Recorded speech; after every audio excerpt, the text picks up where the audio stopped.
Pasemos hoy al estudio de la palabra. Estamos ya en el capítulo número 20 del libro de los Hechos. Estamos en ese momento en que el apóstol Pablo reunió a los ancianos de aquellas congregaciones para darles instrucciones. Y bueno, como inicio, como introducción a nuestra enseñanza, yo quisiera preguntar, ¿alguien me puede decir algún punto importante, un punto que el Señor Dios te haya dejado para ti, como enseñanza para ti, del estudio de la semana pasada? ¿Qué te enseñó el Señor? ¿Qué te mostró? ¿Alguien me puede decir un punto así concreto que el Señor te haya hablado y que te haya dejado claro?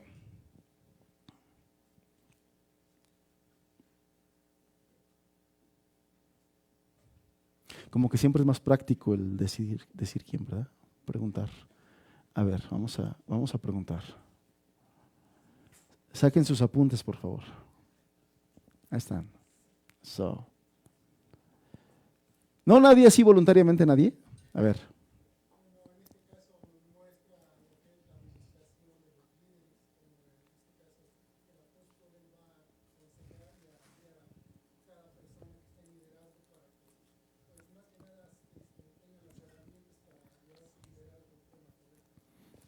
Ok, muy bien. Gracias. El apóstol está enseñando, mostrando, instruyendo a los ancianos. Y veíamos que él está dándoles un ejemplo de liderazgo con su propio liderazgo, ¿no? Es lo que veíamos. Como Lucas continúa su informe meticuloso de cómo iban haciendo las cosas. Eso es lo que se ha estado viendo en la semana pasada, la semana antepasada, ¿no? Todos esos recorridos del apóstol Pablo al describir ese tercer viaje misionero del apóstol por aquella ciudad de Éfeso, Macedonia. Vimos cómo regresó a Troas y ahora hacia Mileto. Lucas está siendo muy detallista en cómo está haciendo ese viaje. Y veíamos cómo en el versículo 16 del capítulo 20 aprendemos la meta de Pablo al estar de vuelta en Jerusalén. Él deseaba estar para el día de Pentecostés allá en Jerusalén, que bueno, nosotros vemos que eventualmente ese viaje le traería algunas consecuencias y sufrimientos. Pero estando ahí en Mileto, vimos cómo el apóstol manda llamar a los ancianos de Éfeso para que se junten a ser instruidos en varios temas importantes. Fíjense que al estar meditando específicamente en este puntito que le acabo de decir, ¿no? Cómo el apóstol Pablo manda llamar a los ancianos de los diferentes lugares de las diferentes iglesias y los reúne en un punto. Es decir, los convoca a un retiro espiritual. ¿Sí nos da la idea de eso? Un retiro espiritual es eso, es un retiro donde te apartas de todos tus deberes cotidianos, de todas tus actividades, para tener un tiempo de sosiego, en calma, quieto, enfocado en la instrucción de la palabra del Señor. Tuvieron un retiro, hermanos. Tuvieron un retiro.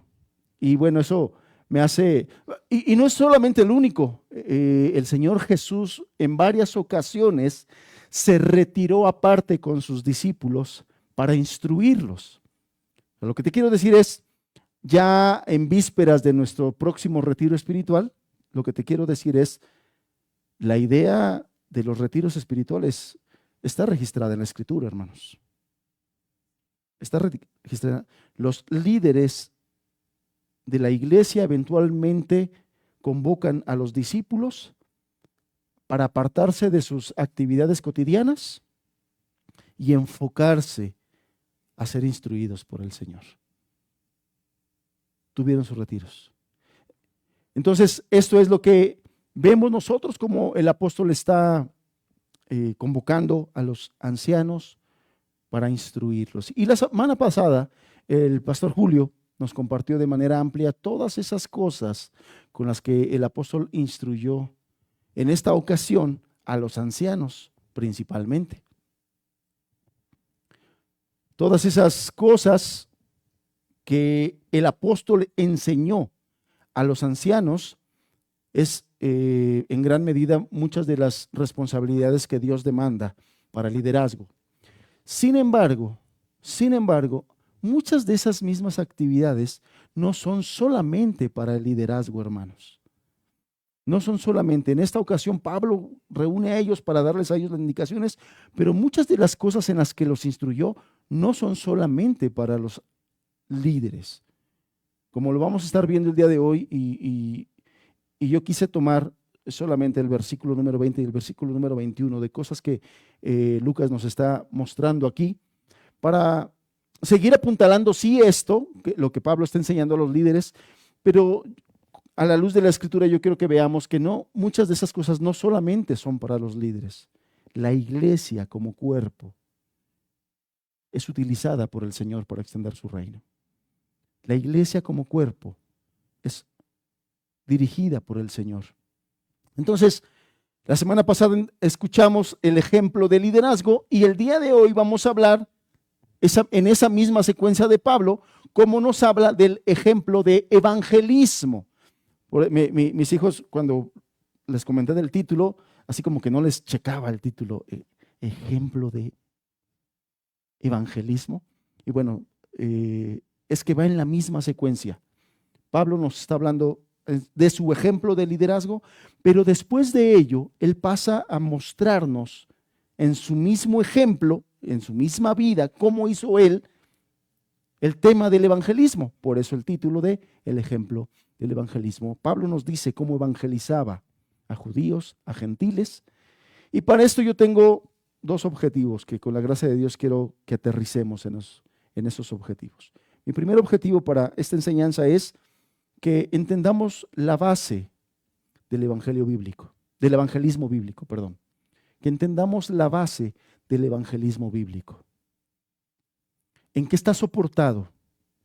Y como segundo objetivo es que entendamos la importancia de las doctrinas básicas del evangelismo, que es algo que el apóstol toca precisamente en estos versículos que vamos a estudiar. Entonces, que nosotros como segundo objetivo entendamos la importancia de las doctrinas básicas del evangelismo, como lo son el arrepentimiento y la fe. ¿Sí? Bien, vamos a orar, hermanos, vamos a pedir a Dios su ayuda. Padre, gracias por este día, gracias por cada uno de mis hermanos, gracias por cada uno de los que estamos aquí, Señor, y por los medios en que se está escuchando tu palabra. Gracias por todo ello. Señor, necesitados de tu instrucción, de tu enseñanza estamos siempre, cada día. Y hoy, Padre, queremos pedirte que también hoy nos ayudes, también hoy nos bendigas, también hoy nos instruyas y también hoy nos redarguyas, Padre, porque queremos crecer, porque queremos servirte, porque queremos caminar en el llamado que tú nos has hecho, estar en tu voluntad, haciendo las cosas que tú quieres. Ayúdanos, Señor. Por Cristo Jesús lo pedimos. Amén. Acompáñenme en su Biblia, por favor. Hechos 20.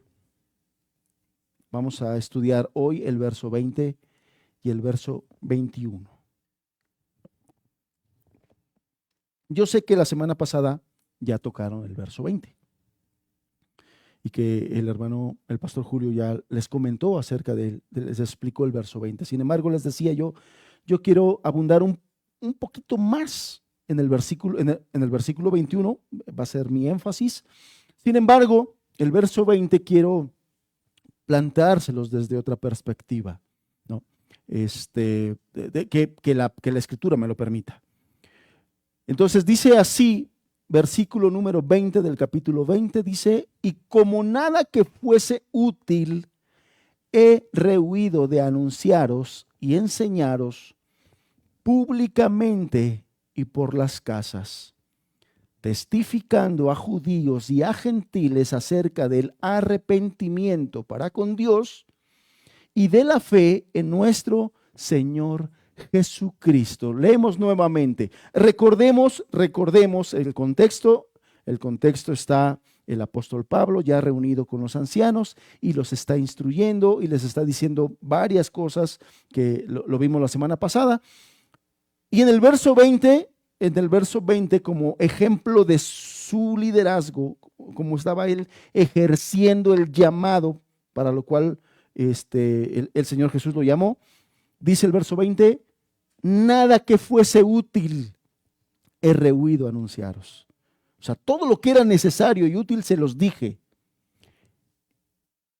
Anunciaros y enseñaros públicamente y por las casas. Eso también es importante. Y verso 21, testificando a judíos y a gentiles, también es importante, acerca del arrepentimiento para con Dios y de la fe en nuestro Señor Jesucristo. Sumamente importante. Entonces, ¿qué estamos viendo aquí? Que el apóstol Pablo entendió claramente su obligación hacia la iglesia de enseñar, y eso es lo que está transmitiendo a los ancianos, líderes y responsables de enseñar en la iglesia y a la iglesia. Él lo tenía como muy clara, esa obligación es mi obligación y yo no he rehuido, no he rehusado a hacer y a cumplir eso a lo que el Señor me ha llamado, pero también entendía su deber para los inconversos, para con las personas inconversas, y entendía que su deber delante del Señor era evangelizarlos.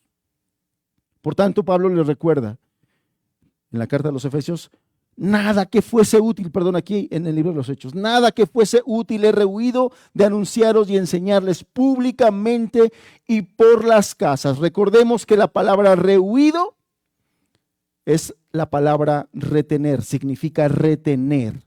Y lo que está diciendo aquí el apóstol Pablo es: yo no retuve ningún consejo del cual Dios quería que yo te diera.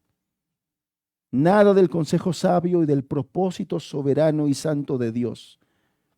No retuve doctrina, ni exhortación, ni ninguna amonestación que fuera provechosa. Todo el consejo de Dios yo les quise dar.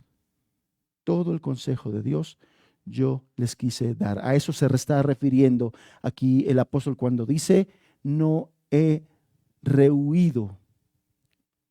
Y como nada que fuese útil, he rehuido anunciaros. Pablo lo tenía bien claro. Esto es muy importante. Este es el mensaje de Dios. Y esto es lo que puede salvar el alma del perdido. Y esto es lo que puede ayudar a las personas que están perdidas. Entonces, no he rehuido nada. Lo que he tenido que decir, lo he dicho. Y nosotros vemos cómo la Escritura soporta de diversas maneras en varios textos, versículos, varias de sus cartas. Por ejemplo, en la segunda carta a Timoteo te leo lo que dice en el capítulo 4, verso 2. Que prediques la palabra, que instes a tiempo y fuera de tiempo. Redarguye, reprende, exhorta con toda paciencia y doctrina. Hermanos, si nosotros hemos llegado al capítulo 20 del libro de los Hechos y cada miembro de esta iglesia no ha entendido que el Señor nos está mandando a extender el reino y a predicar el evangelio, hemos pasado de noche todas estas enseñanzas. Porque desde el capítulo número 1, y lo hemos estado viendo y repitiendo, y Dios se encarga de que en cada capítulo nos lo repite y nos lo repite y nos lo repite. La obra evangelística de Dios utilizando a la iglesia para extender el reino. Constantemente, constantemente, constantemente, constantemente. Tienes que amar al alma perdida, tienes que preocuparte por el inconverso, tienes que predicarle la palabra del Señor. Y Pablo ha sido muy enfático en todo eso y en todas sus cartas él enfatiza eso. Y no solamente el Nuevo Testamento, hace algunas semanas, meses creo, leíamos ese pasaje de Ezequiel 33, donde aún en el Antiguo Testamento y desde el Antiguo Testamento el Señor nos exhorta a nosotros, la iglesia, a ser atalayas y atalayar a la gente respecto de las cuestiones eternas. Ezequiel 33, versos 7 al 9 dice: a ti pues, hijo de hombre, te he puesto por atalaya a la casa de Israel. Y oirás la palabra de mi boca y los amonestarás de mi parte. Oirás la palabra de mi boca y los amonestarás de mi parte. Cuando yo dijere al impío, impío, de cierto morirás. Si tú no hablares para que se guarde el impío de su camino, el impío morirá por su pecado. Pero su sangre yo la demandaré de tu mano. Y si tú avisares al impío de su camino para que se aparte de él, y él no se apartara de su camino, él morirá por su pecado, pero tú libraste tu vida.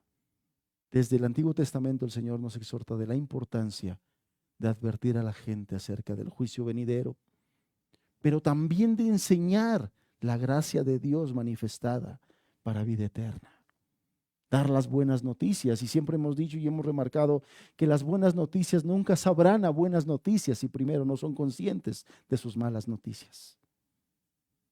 Para que las buenas noticias las podamos disfrutar y podamos agradecer a Dios por esas gloriosas noticias, debemos entender que ellos necesitan despertar a su pecado y despertar a su condición, predicándoles de las consecuencias eternas de su pecado.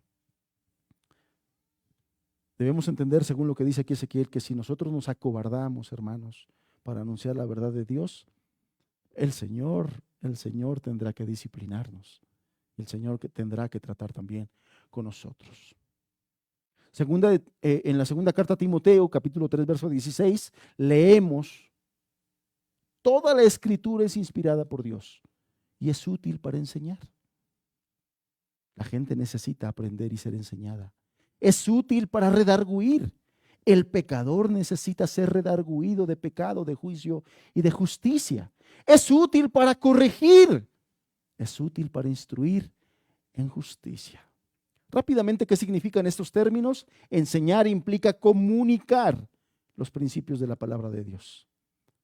Y dice que la escritura es útil para eso, para comunicar los principios de la palabra de Dios. Redarguir se refiere a aplicar las escrituras a fin de producir convicción de pecado. Corregir.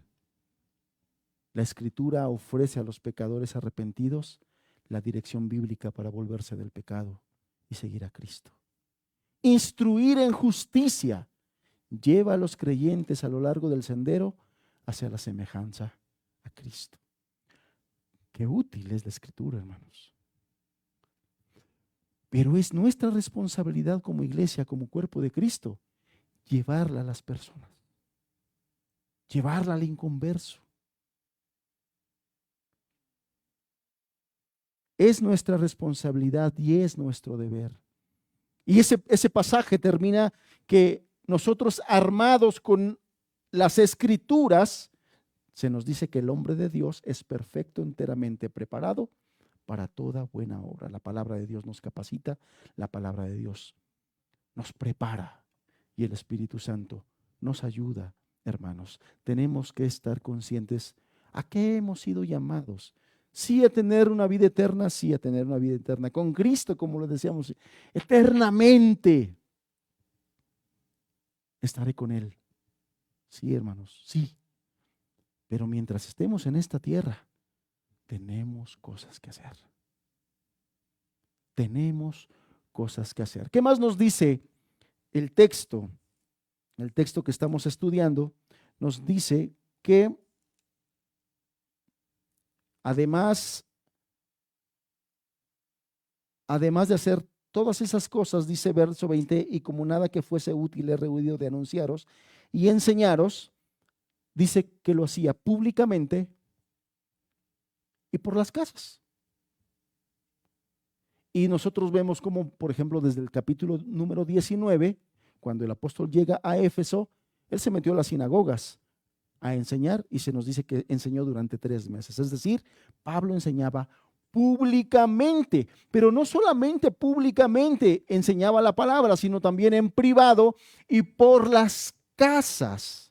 Él tomó todas esas verdades anunciadas que anunciaba públicamente y los aplicaba a los asuntos cotidianos de individuos y de las familias. Cosa, hermanos, que nosotros tenemos que aprender a hacer, tomar los principios de la palabra y poder tener la capacidad que Dios da.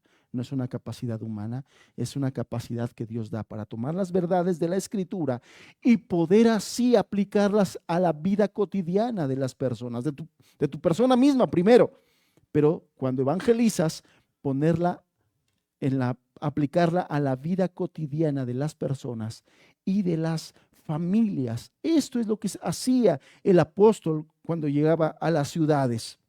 Hermanos, hermanas, qué importante es que nosotros busquemos la guía de Dios, la ayuda de Dios para prepararnos para poder dar una enseñanza bíblica en auditorios grandes, en auditorios medianos o en auditorios pequeños o de manera individual. Que no se nos olvide, hermanos, que tenemos un reino que extender, que tenemos una verdad que proclamar. Ahorita mismo cantábamos, ¿no? Eternamente proclamaré tu nombre. ¿Ah? ¿Sí? Proclamemos su nombre. Seamos valientes, seamos decididos. Pero predicar el evangelio a las personas primeramente tiene que ver con el amor a Dios y con el amor al prójimo, hermanos. Tiene que ver con el primer mandamiento y con el segundo mandamiento, los dos más importantes. Con eso tiene que ver la predicación del evangelio. Cuando una persona predica el evangelio es porque ama a Dios y ama a las almas que se están perdiendo. Cuando una persona no predica el evangelio es porque algo está fallando en su amor a Dios, en su señorío para con Dios y en su amor para con las almas perdidas. Tenemos que reaccionar nosotros, hermanos. Tenemos que entender que la predicación del evangelio a las almas perdidas no es una opción para nosotros. No es una opción para nosotros, es un mandato del Señor. Y tenemos que ejercitarnos en eso. Y es por esa una de las razones por las que quería yo tomar nuevamente esos versículos y explicarlos también de esta manera, un poquito con otra perspectiva como lo planteó el hermano, porque de repente nosotros somos muy dados a decir, pues sí, que vayan los líderes, les toca a ellos. No, mis amados, específicamente en esta parte de la predicación del evangelio, no solamente le toca a los líderes, le toca a todo creyente nacido de nuevo, porque todo creyente nacido de nuevo se le ha dado de gracia y de gracia debe aprender a dar. Y de gracia debe dar lo que Dios le ha dado. Y lo primero que hemos recibido nosotros, hermanos, ha sido la gracia de su palabra. El evangelio que nos abrió los ojos. El evangelio que quebró el corazón de piedra que teníamos. Eso lo hemos recibido nosotros de gracia. Entonces, Pablo predicaba de manera pública y practicaba también un evangelismo personal por las casas. Y ya sea en público, ya sea en privado, hermanos, los siervos de Jesucristo, el siervo de Jesucristo no deja de declarar las verdades útiles de la palabra de Dios. Entonces, primer punto, la iglesia está llamada a compartir las buenas nuevas del evangelio. Y si tú eres miembro de la iglesia eterna del Señor, la iglesia universal del Señor, entonces tú estás llamado a predicar las buenas nuevas.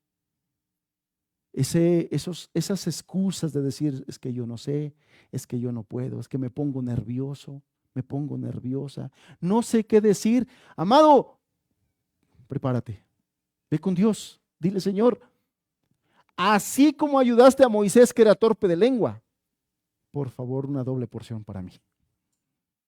Ayúdame porque soy muy torpe de lengua y no sé hablar y no sé decir y no sé. Pero si te conformas y ni siquiera le pides al Señor, hermanos, y ni siquiera te preocupas en decirle y quebrarte por decir: ¿cómo es posible que no puedo predicarle a una persona? ¿Cómo es posible que no puedo transmitirle el evangelio a una persona? ¿Cómo es posible que no puedo enseñarle lo que dice la palabra de Dios respecto de esto? ¿Cómo es posible que no puedo? Señor, ayúdame, enséñame, dame los medios, las herramientas, dame tu gracia, enséñame a hablar. Pero busca las maneras, hermano. Y en segundo punto, ¿cómo hacía él esa evangelización? ¿Cómo evangelizaba el apóstol Pablo? Verso 21. Acompáñame al verso 21. Dice así: testificando a judíos y a gentiles acerca del arrepentimiento para con Dios y de la fe en nuestro Señor Jesucristo. Ninguna visión del ministerio, ninguna visión de la obra que Dios nos pide en la extensión del reino es completa si nosotros dejamos de tener una perspectiva adecuada para alcanzar a los perdidos. Más bien, una perspectiva bíblica, porque adecuado suena subjetivo, ¿no? Para diferentes personas lo adecuado puede ser diferente. Más bien una perspectiva bíblica de cómo alcanzar a los perdidos. Aquí el apóstol Pablo se veía como un evangelista con la orden preeminente de alcanzar a los pecadores con la verdad del evangelio. Fíjate, y quiero mostrarte algunos versículos para que tú veas cómo se veía y cómo se sentía el apóstol Pablo respecto a la orden de alcanzar a los pecadores con la verdad del evangelio. Y la intención de mostrarte estos pasajes, hermanos, es que nosotros nos quitemos esa idea de: sí era para el apóstol Pablo. No, hermanos, estos pasajes también son para nosotros y nosotros deberíamos vernos, considerarnos de la misma manera. Por ejemplo, a los Romanos, en el capítulo 1, versículo 14, el apóstol dice: a griegos y a no griegos, a sabios y a no sabios. Escucha: soy deudor, les debo, me debo. Para después pasar a ese glorioso versículo donde dice: porque no me avergüenzo del evangelio, que es poder de Dios para salvación a todo aquel que cree, al judío primeramente y también al griego. Él se sentía deudor a griegos y a no griegos, a sabios y a no, es decir, a todos los que no tuvieran el evangelio. Él se sentía como que les debía algo, hermanos. ¿No te ha pasado que de repente en algún lugar, en alguna reunión, en algún transporte público, en alguna fila donde estás formado, sientes el llamado a compartirle a la persona que tienes al lado? Bueno, lo que nos está diciendo este pasaje es que si no lo haces, sientas que le quedaste a deber algo que tenías que haberle dado y no se lo diste. A griegos y a no griegos, a sabios y a no sabios, soy deudor. Y él sentía que el evangelio, él creía que el evangelio es poder de Dios para salvación de los griegos, de los judíos, etcétera, etcétera. Por ejemplo, 1 Corintios capítulo 9, te leo algo semejante. 1 Corintios 9, verso 19 al 23. Aquí nosotros podemos ver cómo se revela el deseo apasionado del apóstol por cumplir ese mandato. Dice así: por lo cual, siendo libre de todos, me he hecho siervo de todos para ganar mayor número.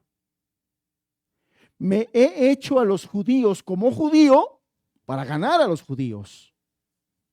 A los que están sujetos a la ley, aunque yo no esté sujeto a la ley, como sujeto a la ley para ganar a los que están sujetos a la ley. A los que están sin ley, como si yo estuviera sin ley, no estando yo sin ley de Dios, sino bajo la ley de Cristo. Para ganar a los que están sin ley, me he hecho débil a los débiles para ganar a los débiles. A todos me he hecho de todo para que de todos modos salve a algunos. Y esto hago por causa del evangelio para hacerme copartícipe de él. Tan intensa, hermanos, era la preocupación del apóstol Pablo por los perdidos, que aquí mismo en el 1 Corintios 9:16 él clamó: ay de mí si no anunciar el evangelio. Ay de mí si no comparto el evangelio. Ay de mí si no les predico a las personas. Ay de mí por el celo que sentía por las almas perdidas, por el celo que él sentía en la extensión del reino, hermanos. Amados, vivimos en una sociedad cada vez más en decadencia. Yo recuerdo que hace casi 30 años, hermanos, donde yo empecé a escuchar del evangelio, escuché por ahí una predicación en cassette. En aquellos tiempos se grababan en cassette. Hoy nos damos el lujo de transmitir en vivo por las redes sociales y todo eso. En aquel tiempo estaban los cassettes y escuché, y me acuerdo muy bien del título. Y el título decía: el derrumbe moral de la sociedad. Hace 30 años, casi. Hermanos, el día de hoy, ese derrumbe, multiplícalo por no sé cuánto. Por no sé cuánto. El grado de maldad, el grado de corrupción, la manera en que el pecado se ha manifestado en la sociedad de nuestros días, en las personas en nuestros días, no se compara con hace 30 años, hermanos. No se compara. La esclavitud de las personas es mayor. Las cadenas que los atan es mayor. Las prisiones son más fuertes. Las ideologías, ni se diga. Cada joven que tú ves en la calle son jóvenes capturados por las ideologías y filosofías de este mundo, del mismo diablo, hermanos. Y no nos preocupamos por ellos. Y no nos preocupamos por las familias que se están derrumbando. Y no nos preocupamos por los niños que están siendo adoctrinados desde su más tierna infancia. No nos duele, hermanos, no nos duele. Están siendo adoctrinados desde su más tierna infancia. No nos duele que 2 de cada 3 matrimonios en nuestro país terminen en divorcio. No nos duele. Y por cuanto no nos duele, no nos apremia a compartirles el evangelio. No los vemos enfermos, no los vemos agonizantes. Somos indiferentes a todo eso. Muchos de nosotros no podríamos exclamar como el apóstol Pablo: ay de mí si no anuncio el evangelio. Pueden pasar los días sin no anunciar el evangelio, muchos de nosotros. Y no nos duele, hermanos. El intenso celo del apóstol Pablo por anunciar el evangelio lo obligaba a hacer una presentación minuciosa y completa del mismo, del evangelio. Por ejemplo, el pasaje, verso 21, capítulo 20, verso 21, dice: testificando a judíos. Testificando a judíos. Si nosotros no profundizamos, nos podemos quedar con la idea de que cuando el apóstol testificaba, daba su testimonio. y les decía, no, pues fíjense que yo era perseguidor de la iglesia, era bien malo. Pero un día yendo camino a Damasco, el Señor se me apareció y pues aquí estoy, me convertí, ¿no? Si nosotros no profundizamos en el estudio de la palabra, nos podemos quedar con la idea de que testificar lo que hacía el apóstol Pablo era contar su testimonio. Y no es así. La palabra testificar viene de una palabra griega que se escribe, no sé si así se pronuncie, pero se escribe diamarturomai. Exacto, así. Y esa palabra nos da la idea, nos indica que las presentaciones del Evangelio por parte de Pablo, escucha esto, nunca fueron superficiales o parciales. Cuando el apóstol predicaba y evangelizaba a unas personas, siempre sus enseñanzas eran detalladas y exhaustivas. He escuchado como algunas veces en nuestro evangelismo es, échale gana. ¿Qué estamos diciendo con eso? ¿Qué estamos diciendo con eso? Cuando el apóstol Pablo está diciendo, he testificado, lo que él estaba diciendo es, cada una de mis predicaciones, cada una de mis enseñanzas nunca fueron superficiales o parciales. Siempre me esforcé por hacerlas detalladas y exhaustivas, de tal manera que la persona entendiera lo que yo estaba tratando de comunicarle acerca del Evangelio, porque era importante que la persona entendiera el Evangelio, porque él creía que el Evangelio es poder de Dios para salvación. Por lo tanto, es importante que se lo explique bien. Por lo tanto, es importante que me entienda. Y entonces, una sana presentación bíblica del Evangelio nos dice aquí que debe contener de manera básica dos elementos. Cuando nosotros predicamos el Evangelio, debe contener de manera básica por lo menos estos dos elementos. Nos dice así el verso 21. Testificando a judíos y a gentiles acerca del arrepentimiento para con Dios y de la fe en nuestro Señor Jesucristo.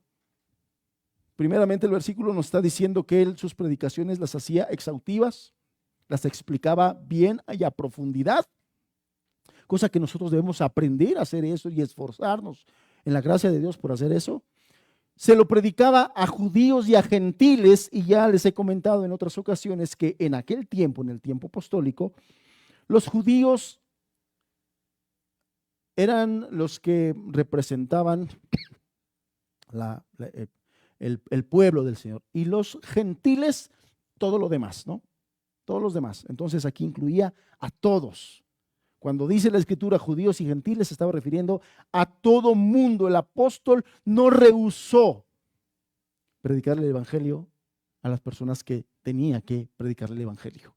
Personas que estaban ahí, que Dios le mandaba a predicar el evangelio, él iba y le predicaba el evangelio. Y cuando les predicaba el evangelio, él está diciendo aquí, y fíjese qué importante, hermanos, qué importante es que en una reunión donde están todos los líderes, los encargados de enseñar, de reprender, de redarguir, de exhortar, de corregir, los encargados de dirigir a las iglesias, las cosas que el apóstol le dice son dos cosas las que yo hago como manera básica cuando predico el evangelio: el arrepentimiento para con Dios y la fe en el Señor Jesucristo. Esto, hermanos, es básico, importantísimo para nosotros.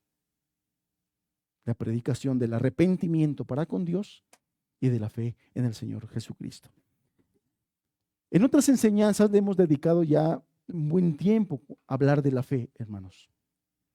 En esta ocasión yo voy a dedicar más tiempo para hablar de este punto específico del arrepentimiento para con Dios, y voy a cerrar con algunos comentarios acerca de la fe en el Señor Jesucristo, que son las cosas, los dos elementos que el apóstol pone como básicos y que no pueden faltar en la predicación del evangelio. Estamos viviendo tiempos, hermanos, donde las iglesias cristianas han sido infiltradas por el pensamiento mundano y por el pecado mismo.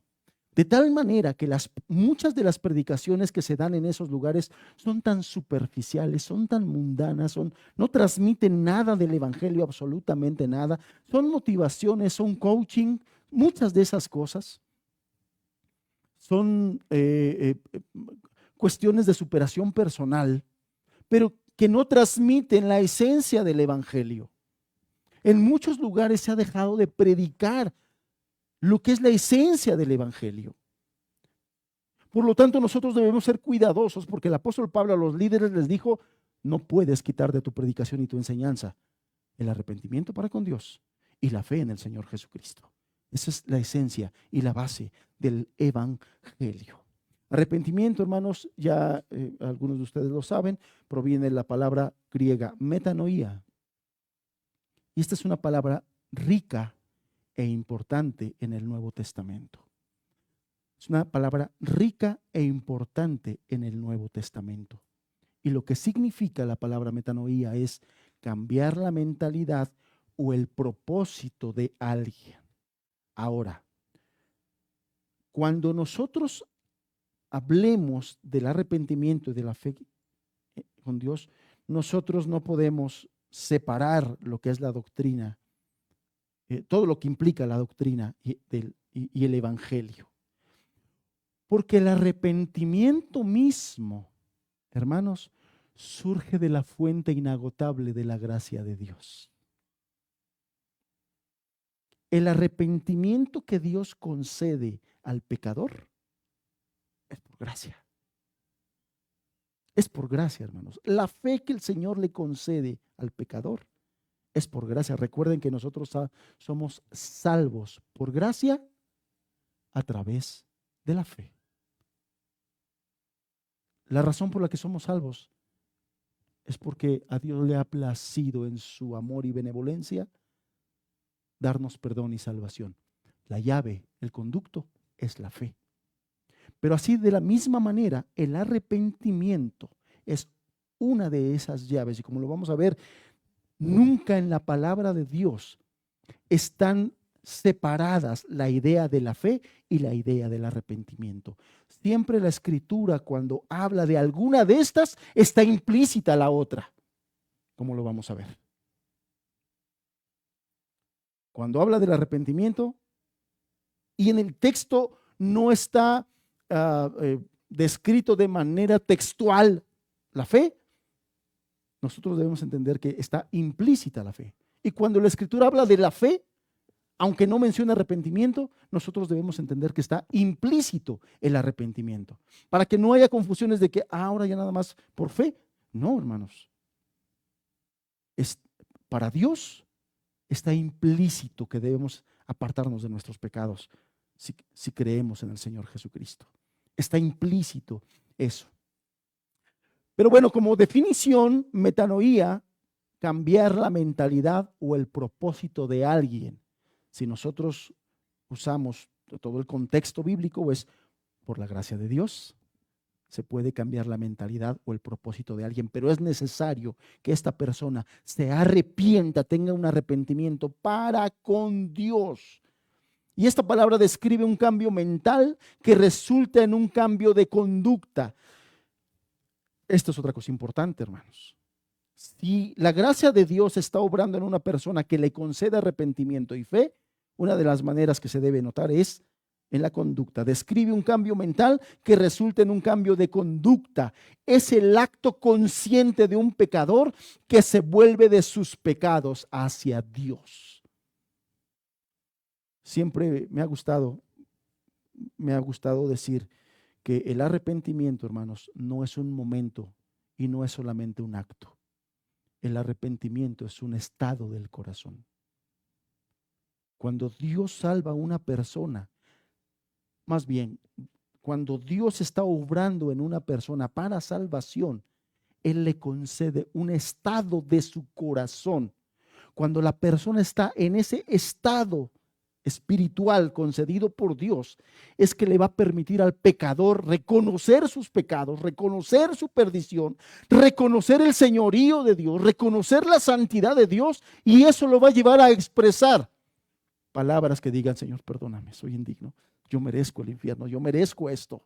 Pero todo eso surgió de un estado del corazón que se llama metanoía, arrepentimiento. El arrepentimiento no solamente es pido perdón, el arrepentimiento es un estado del corazón que va implícito cuando la Escritura habla de la fe y de la conversión y de la salvación. El Nuevo Testamento, hermanos, el arrepentimiento entonces abarca todo nuestro ser. Tiene el arrepentimiento bíblico, genuino, verdadero, el que concede el Señor, el que es arrepentimiento para con Dios, porque es importante como lo menciona Pablo, arrepentimiento para con Dios, porque hay personas que se arrepienten para con el pastor. Me ha tocado verlos y no cambian. Y no se les ve vida espiritual y no se les ve vida nueva. Se moralizan solamente. El arrepentimiento, cuando no es para con Dios, no es el arrepentimiento genuino, no es el arrepentimiento bíblico. Entonces el arrepentimiento genuino abarca todo tu ser, todo tu intelecto, toda tu emoción, toda tu voluntad, y la razón es simple, porque el pecado afectó todo tu ser. El pecado afectó tu intelecto, tu emoción y tu voluntad. El hombre sin Dios está totalmente depravado. Por lo tanto, el arrepentimiento tiene que afectar todo tu intelecto, toda tu emoción y toda tu voluntad. En el Nuevo Testamento, hermanos, se desconoce totalmente un evangelio que carece de un llamado al arrepentimiento. En el Nuevo Testamento desconoce totalmente un evangelio que carece de un llamado al arrepentimiento. Y si queremos dar una repasada rápida, Juan Bautista insistió a sus oyentes que hicieran frutos dignos de arrepentimiento. ¿Lo recuerdan? El mismo Señor Jesucristo también llamó a personas a arrepentimiento. Y Él fue el que dijo, antes si no os arrepentís, todos pereceréis igualmente. Un llamado al arrepentimiento. El mensaje de Pablo, ya lo estamos viendo. Aquí mismo nos está diciendo que tanto a judíos como a gentiles, Él les decía que se arrepientan y se conviertan a Dios haciendo obras dignas de arrepentimiento. Hace tiempo, recuerda usted que hablamos acerca de la gracia de Dios en la vida del creyente y utilizamos en gran medida la carta del apóstol Pedro. El apóstol Pedro nos decía, esto doy testimonio de que esta es la verdadera gracia de Dios. Bueno, el apóstol Pedro fue el que instó a aquellos judíos el día de Pentecostés, ¿a qué? A que se arrepintieran. El arrepentimiento es parte esencial del evangelio y es algo que la gracia de Dios obra en las personas en las que el Espíritu Santo está obrando. ¿Acaso no dijo el mismo Señor Jesucristo que cuando venga el Consolador, Él los convencerá de qué? De pecado, de juicio y de justicia. ¿Quién es el que los convence entonces? El Espíritu Santo. ¿Quién es el Espíritu Santo? Dios mismo. ¿Y qué pasa cuando una persona es convencida de pecado, de juicio y de justicia? Se arrepienten. Estoy mal. Estoy condenado, merezco el infierno. Eso es lo que pasa cuando el Espíritu Santo convence a una persona. Entonces el arrepentimiento mismo es obra de la gracia de Dios. Las palabras del Señor Jesucristo allá en Lucas 24, que se predicase su nombre y el arrepentimiento y el perdón de pecados en todas las naciones, comenzando desde Jerusalén. Textos como estos señalan al arrepentimiento como algo fundamental en el mensaje del Evangelio. Porque el arrepentimiento, hermanos, es crucial para la salvación y para crecer en santidad. Hace ratito lo dije, lo voy a repetir más adelante, pero ahorita que estoy diciendo esto, quiero puntualizarlo. En la Escritura, el arrepentimiento y la fe siempre van juntos. Siempre van juntos. Y nosotros dijimos ahorita que la salvación es por gracia a través de la fe. Pero la fe nunca va sola, siempre va implícito el arrepentimiento. Entonces, por esa razón, el arrepentimiento es crucial para la salvación y para crecer en santidad, hermanos. Por eso decía yo hace rato que el arrepentimiento es un estado del corazón. Es un estado que se produce en la persona, incluso una vez que ha sido perdonado y salvado por el Señor, porque eso lo capacita. Los creyentes estamos capacitados para arrepentirnos cuando volvemos a caer en algún pecado.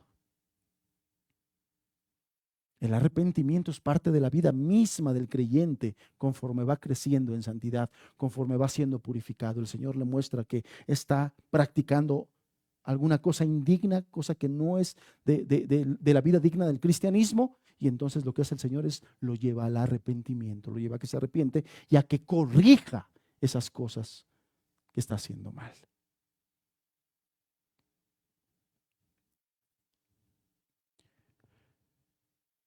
La palabra de Dios, hermanos, enseña mucho acerca del arrepentimiento. Desde los hombres de Dios allá en el Antiguo Testamento, como comenzando el Nuevo Testamento, ya dijimos Juan el Bautista, Jesucristo mismo, los apóstoles, Pedro, Pablo. Y como este mensaje del arrepentimiento es tan crucial en la Biblia, es importante que nosotros podamos comprender a cabalidad el significado bíblico de este término.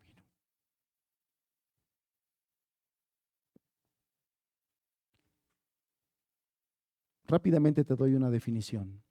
En el Nuevo Testamento, el arrepentimiento consiste en reconocer nuestro pecado y comprometernos en la gracia de Dios a cambiar de dirección, viviendo en hacer la voluntad de Dios. Santiago es claro cuando dice, y el que sabe hacer lo bueno y no lo hace, le es pecado. Cuando Santiago se refiere a eso que el creyente sabe hacer lo bueno, a lo que se está refiriendo es a la voluntad de Dios. Entonces lo que está diciendo, te lo parafraseo, es que, y el que conoce cuál es la voluntad de Dios y no la hace y hace lo contrario, le es pecado. Sí, hermanos. El que conoce cuál es la voluntad de Dios y no la hace, le es pecado. Entonces, el arrepentimiento consiste en reconocer nuestro pecado y buscar la gracia de Dios y comprometernos a cambiar de dirección. El dolor, la culpa y el remordimiento acompañan al arrepentimiento, pero no son evidencia del mismo, si no está acompañado de un cambio de comportamiento y de un asunto de dejar el pecado practicado. Es decir, si alguna persona dice, pero yo ya me arrepentí, pero sigues viviendo de la misma manera, es una evidencia de que tu arrepentimiento no es genuino, no es bíblico, no es reconocido por Dios.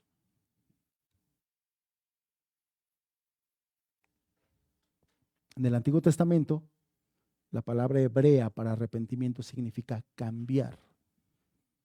Entonces, lo que veíamos en el Antiguo Testamento, cuando alguien se arrepentía, cambiaba sus malos caminos en obediencia a Dios. Y el arrepentimiento comienza, hermanos, cuando el Espíritu Santo nos muestra lo que hemos hecho mal. En ese instante sentimos dolor al reconocer nuestro pecado contra Dios. Nos sentimos culpables.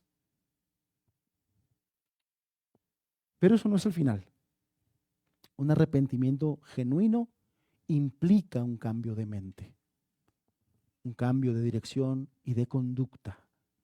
En vez de tolerar el pecado, ahora lo aborrecemos y vivimos en obediencia a Dios Todopoderoso. Hermanos, de los que estamos aquí, si hay alguno que dice que ya está caminando con Dios, que piensa que ya está caminando con Dios, pero no ha tenido un arrepentimiento genuino, un arrepentimiento que no te ha llevado a un cambio de vida, a un rendimiento de tu vida a la voluntad de Dios. Puedo entender entonces, no porque yo lo crea, sino porque así lo dice la Escritura, que la fe que tú profesas no es genuina, no es verdadera. Una fe genuina y verdadera se prueba cuando hay evidencias de genuino arrepentimiento para con Dios. Te comprometiste con Él, hablaste con Él, fuiste sincero y entregaste tu vida. Y día con día estás luchando. Escucha esto. La evidencia de un creyente es que día con día luchas contra ese pecado que sabes que está ahí en tu corazón y en tu mente constantemente, constantemente, constantemente. Luchas contra él. El que no tiene un genuino arrepentimiento y una genuina fe ya no lucha, hermanos. Ya no lucha. Se deja llevar por la corriente. El creyente lucha. El creyente batalla. Cuando algunas veces a algunos hermanos le pregunto, ¿cómo has estado batallando, hermano? Bueno, no dejes de batallar. No dejes de luchar. No te rindas ante el viejo hombre. Sigue luchando con la gracia del Señor. Es necesario el arrepentimiento, hermanos. Si no has dejado tus maldades, tus pecados, si no te arrepientes, como dijo el Señor, todos pereceréis igualmente. En el Nuevo Testamento se usan varios términos para referirse a la salvación. Tanto Cristo como el apóstol Pablo llamaron a las personas al arrepentimiento, como ya lo vimos. Pero, por ejemplo, en el Evangelio de Juan hay un énfasis en creer. De hecho, el versículo 31 del capítulo 20 del Evangelio de Juan dice que la razón por la que él escribió su Evangelio es para que creáis que Jesús es el Cristo, el Hijo de Dios, y para que creyendo tengáis vida en su nombre. Ese versículo 31 del capítulo 20, es el versículo central de todo el Evangelio de Juan, hermanos. Es el Evangelio central de todo el Evangelio de Juan. Si quieres entender en un solo versículo de qué se trata el Evangelio de Juan, el versículo 31 del capítulo 20 te lo dice. Y esto se ha escrito para que creáis que Jesús es el Cristo, el Hijo de Dios, y para que creyendo tengáis vida en su nombre. No hay una exhortación directa al arrepentimiento. Quienes redactaron la Biblia no fueron guiados por el Espíritu Santo a usar todas las palabras que existen en relación a la salvación cada vez que hablaban del tema. Pero los términos fe, creer y arrepentimiento se refieren a la conversión y pueden ser usados de manera indistinta. La fe y el arrepentimiento pueden ser descritos como dos caras de la misma moneda, porque los dos son imprescindibles para ser salvos. Y aunque solo se haga mención de una de ellas en un pasaje en particular, la otra también está implícita. Rápidamente te pongo unos ejemplos. Cuando Pablo y Silas le explicaron al carcelero de Filipos cómo ser salvo, le dijeron, ¿qué le dijeron? Cree en el Señor Jesucristo y serás salvo. ¿Se dan cuenta que ahí no le dijo arrepiéntate y cree? Porque solamente un término era necesario. El carcelero de Filipos y toda su casa entendieron que para seguir al Santo Hijo de Dios, ellos también tenían que apartarse de sus malos caminos, de su mala vida y arrepentirse. Cuando escucharon de la boca del apóstol, creen en el Señor Jesucristo, ellos entendieron, me tengo que apartar de mis pecados. Me tengo que apartar de mis pecados. No puedo caminar yo con el Señor si yo sigo practicando mis maldades. Yo sigo siendo un amador de mis maldades, un amador de mis pecados. Porque un concepto incluye el otro. Está implícito. La salvación genuina siempre trae como resultado un cambio de vida, hermanos. La salvación genuina siempre trae como resultado una entrega a Dios y a buscar su santa voluntad y a extender su reino. Una persona que después que dice que ha sido salva sigue viviendo para sus propios intereses, se puede dudar de lo genuino de su salvación.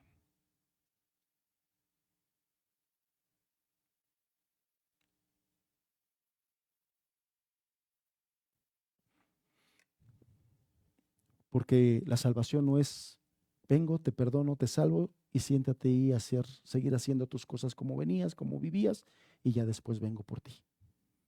Esa no es la salvación. El Evangelio dice que el Señor ha preparado obras para que nosotros andemos en ellas. Cuando una persona se bautiza, hermanos, recientemente tuvimos bautizos. El bautismo describe esa conversión. Morimos al pecado, somos sepultados con Cristo y levantados con Él para una vida nueva en Cristo Jesús. Eso simboliza el bautismo. Morimos al pecado, a nuestro yo, y resucitamos a una vida nueva en Cristo Jesús. La muerte al pecado y la vida nueva en el Señor son la evidencia de una salvación genuina. Si nada cambia en nuestra vida, es porque no nos hemos arrepentido y solo tenemos una fe intelectual. El arrepentimiento, hermanos, trae un cambio inmediato cuando somos salvos, pero no total. Trae un cambio inmediato, pero no total. Porque, como hemos enseñado, a partir del momento de la salvación, comenzamos la obra gloriosa de santificación por el Espíritu Santo. Pero hay un cambio. Porque el arrepentimiento significa cambio de mentalidad, cambio de metas, cambio de objetivos. Significa que dejas vivir tu vida egocéntrica para vivir una vida cristocéntrica y ahora te interesa todo lo de Cristo. Y ahora te interesa todo lo de Cristo. A un recién convertido le interesa todo lo de Cristo. Cristo mismo se empieza a convertir en su esencia de vida.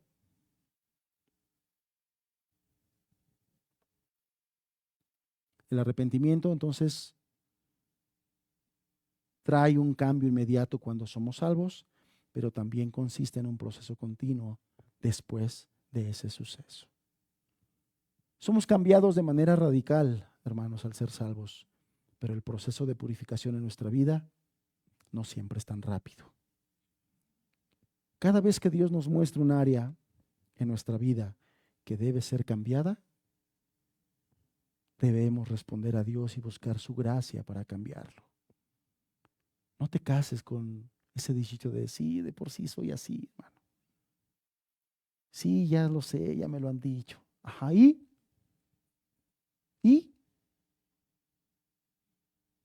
Si de manera directa, o Dios en una predicación, o en su palabra, o en un canto, o una persona te hace ver que estás haciendo mal, ¿qué vas a hacer con eso? Porque Dios está utilizando todos esos medios para que nosotros corrijamos. Es parte del proceso de santificación. Porque el Señor nunca cesa de purificarnos. No debemos dejar de confesar al Señor y de arrepentirnos. Entonces, ya decía yo, el mensaje del Evangelio incluye arrepentimiento y nosotros los creyentes estamos capacitados para arrepentirnos cada vez que nosotros hagamos mal, desobedezcamos, pequemos inclusive. Estamos capacitados para arrepentirnos, hermanos. Aunque hemos dicho que como seres humanos todavía podemos caer y podemos pecar. Y cuando digo todavía no estoy dando permiso. Estoy hablando de posibilidad. Podemos hacerlo, otra vez, posibilidad, no permiso. Y estamos capacitados para pedir perdón y buscar a Dios para ser restaurados y levantados nuevamente.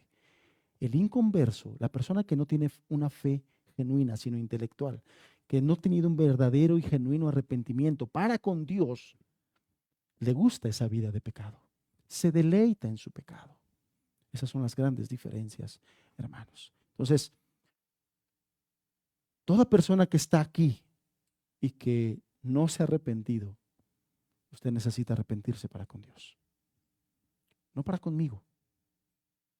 De nada va a servir si viene conmigo y me dice, hermano, ya me arrepentí, ya dejé mis pecados. De nada va a servir si no hay un arrepentimiento para con Dios que lo lleve a usted a vivir una vida en torno a Cristo, a su voluntad y a su reino. Porque el creyente así debe vivir. Y si nosotros, hermanos, aún no vivimos así, esa es la voluntad de Dios y para eso nos salvó el Señor. Esa es la voluntad de Cristo, que vivamos en su voluntad y para su voluntad, extendiendo su reino. Pero no solamente eso, yo les decía, habla de la fe, arrepentimiento para con Dios y la fe en nuestro Señor Jesucristo. Ya voy a terminar, en esto no voy a hacer mucho énfasis por cuanto ya hemos hablado más. Porque los pecadores, hermanos, no solo deben volverse del pecado o moralizarse, tienen que volverse a Dios. Y para volverse a Dios tienen que hacerlo en arrepentimiento y en fe. La fe salvadora, igual que el arrepentimiento, también tiene un aspecto intelectual, emocional y la voluntad. Todo eso está inmerso cuando nosotros creemos. Los teólogos, por ejemplo, usan 3 palabras para describir estos aspectos. Conocimiento, que es el aspecto intelectual, consentimiento, que es el aspecto emocional, y responsabilidad, que es el aspecto voluntario. Cuando nosotros, convencidos por el Evangelio, voluntariamente obedecemos al Señor. La fe salvadora, por lo tanto, implica que la persona de manera integral confía únicamente en el Señor Jesucristo a fin de ser perdonados y salvados. Esa es la fe. Recapitulo un poquito ya para terminar. El apóstol Pablo está dando su ejemplo de cómo liderar y ahorita de cómo evangelizar. Y está diciendo que lo hacía públicamente por las casas y está diciendo que lo hacía a muchas personas o de manera individual, a judíos y a gentiles. Y que cuando él evangelizaba, él no podía olvidar por lo menos estos 2 elementos, que es el arrepentimiento y la fe, que ya dije son parte de la gracia de Dios, es decir, también nosotros hablamos de la gracia de Dios cuando hablamos de estas cosas, como elementos de la fuente inagotable de su gracia. El arrepentimiento es parte de la fuente inagotable de la gracia de Dios y la fe salvadora también. Entonces, nosotros debemos aprender a evangelizar, hermanos. Es importante, como los siervos de Dios lo hacían, debemos aprender. Evitemos clichés que no comunican el evangelio. Cuando evangelizamos, evitemos clichés. ¿Qué son clichés? Frases que a veces hasta trillamos. Decían los chavos, bueno, pero ya no. Los chavos de mi tiempo. Ya está choteado. Ya quemamos esas frases. Evitemos clichés que no comunican el evangelio. Muchas veces nos conformamos con decir a la gente, busca de Dios. ¿Qué comunicas con eso? Es tan amplio y tan ambiguo. Busca de Dios. O le decimos, deja de tomar. Si lo llevamos a Alcohólicos Anónimos, eso le dicen. Y se lo dicen mejor que nosotros, hermanos. Un día a la vez y todo esto. Se lo dicen mejor. Cuando tú le das a una persona el consejo de deja de tomar, no lo estás evangelizando, no le estás comunicando el evangelio. Pórtate bien, no le estás comunicando el evangelio. Porque el día de hoy portarse bien es tan subjetivo. Las personas sin Dios hoy, el concepto de portarse bien es tan diferente,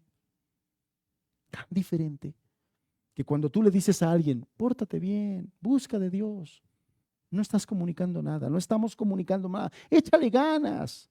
O el más teólogo, arrepiéntete, pero no le dices de qué, por qué o qué. Tenemos que aprender a comunicar el evangelio, como la Biblia nos enseña a comunicar el evangelio.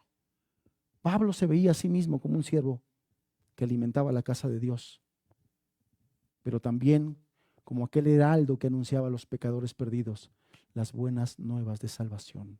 Y esos 2 aspectos esenciales del ministerio deben ser la preocupación de todo creyente, hermanos.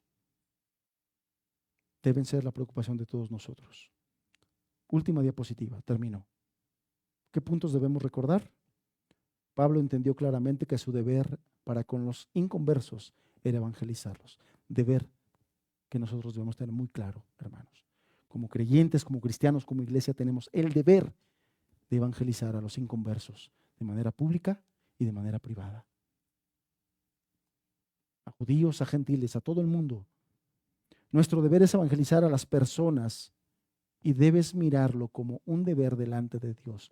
El apóstol decía, yo no he rehusado, no me he negado a esto que el Señor me manda y a lo que me ha llamado. Yo no me he rehusado. ¿Cuántos de nosotros nos hemos rehusado a hacerlo, hermanos?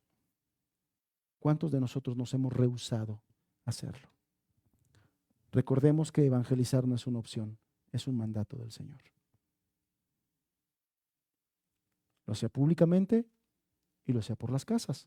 Muy probablemente no todos sean llamados a evangelizar públicamente, hermanos.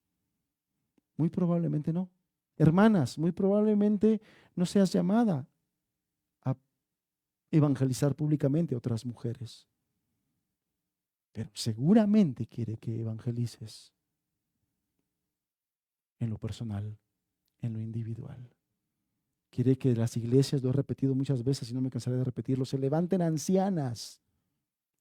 Y no me refiero al paso del tiempo, hermanos. Me refiero a mujeres maduras. Yo no sé cuántos lo sepan. Hace un par de semanas tuvimos un retiro de pastores. Y en esos retiros los pastores platicamos muchas cosas y nos ministramos y nos pastoreamos. Tuvimos una plática acerca de nuestras esposas. Y una pregunta interesante que surgió es, ¿cuántas hermanas en nuestra congregación tienen la madurez como para ministrar a la esposa de un pastor? La esposa de un pastor, hermanos, aguanta muchas cosas, soporta muchas cosas, vive muchas cosas y muchas veces se guarda muchas cosas. A veces el único con quien puede hablarlo es con su esposo, el pastor. Pero nosotros decíamos ahí, nosotros tenemos amigos, tú eres mi amigo, tus amigos y nos ayudamos. ¿Y ellas? ¿Y ellas? ¿Con quién platican aparte de nosotros? Pero la pregunta interesante es, ¿cuántas mujeres en la congregación donde está la esposa del pastor tienen la madurez espiritual como para no tropezarse cuando una esposa del pastor le platique con qué está batallando? Interesante, ¿no? Porque muchas veces las esposas del pastor no le cuentan sus cosas a otras hermanas por miedo a tropezarlas.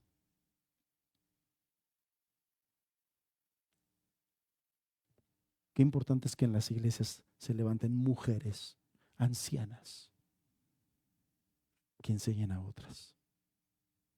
Con el evangelio, hermanos, con el evangelio. Bien, entonces los elementos imprescindibles de la predicación, arrepentimiento para con Dios y fe en el Señor Jesucristo. Quiero decirles que terminando el capítulo 20, más o menos por ahí así, abriremos otro paréntesis de predicaciones. Y Dios ha puesto en nuestro corazón que hablemos acerca de cosas como estas. Ya hablemos de la gracia de Dios en la vida del creyente. Bueno, es necesario hablar del pecado en la vida del creyente y en la vida del no creyente y cómo Dios nos lleva al arrepentimiento. Tenemos que ser atalayados, advertidos, avisados, instruidos por Dios acerca de estos temas. Amén. Vamos a cerrar nuestros ojos. Padre, gracias, Señor, por tu palabra. Gracias, Señor, por tu instrucción. Gracias porque no nos dejas ir ni a un lado ni a otro, sino el balance perfecto de tu palabra. Nos mantienes, nos alimentas, Señor. Gracias por tu palabra. Gracias por tu Espíritu Santo que nos instruye y nos lleva a la verdad. Gracias, Señor. Síguenos ayudando. Ayuda a esta iglesia a ser una iglesia que ame a las almas porque te ama a ti. y busque evangelizarlas, llevarles el evangelio, que es lo único que puede llevarlos al Salvador. Por Cristo Jesús, te lo pedimos. Amén, Señor.